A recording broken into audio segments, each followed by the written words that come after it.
कांग्रेस नेता राहुल गांधी की अमेरिका यात्रा को लेकर पहले दिन से शुरू हुआ विवाद थम नहीं रहा है। आरक्षण और सिखों पर दिए गए बयान को लेकर चल रहे विवाद के बीच अब अमेरिका कांग्रेस की मुस्लिम सांसद इल्हान उमर से मुलाकात पर विवाद शुरू हो गया है। केंद्रीय गृह मंत्री अमित शाह ने कहा कि देश तोड़ने वाली ताकतों के साथ खड़े होना कांग्रेस की आदत बन गई है।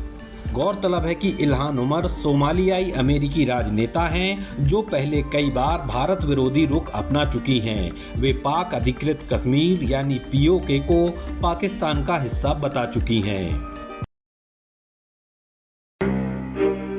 केंद्र सरकार ने बुधवार को एक बड़े फैसले का ऐलान किया है। सरकार ने फैसला किया है कि अब 70 साल के ऊपर सभी लोग आयुष्मान भारत पीएम जन आरोग्य योजना में शामिल होंगे।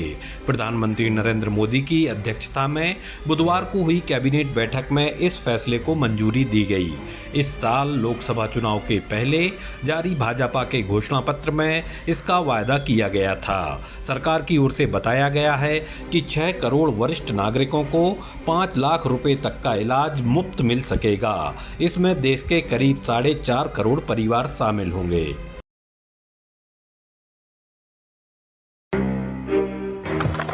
विदेश में जाके देश को बदनाम करना और देश की छवि खराब करना, ये कोई कुंठित व्यक्ति ही कर सकता है। और अब तो वो केवल सरकार पे नहीं, चुनाव आयोग पर सवाल उठा रहे हैं। अपने देश की आलोचना दूसरे देश में जाके करना, ये किसी देशभक्त का काम नहीं हो सकता। लगातार पराजय के कारण हताश, निराश और कुंठित राहुल अपनी कुंठा विदेश में जाकर निकाल रहे हैं। वो नेता प्रतिपक्ष है और नेता प्रतिपक्ष की भी जवाबदेही बनती है।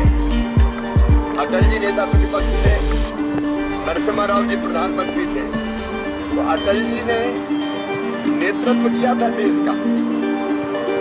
अब राहुल गांधी सिवाय देश को बदनाम करने का दूसरा काम नहीं कर रहे।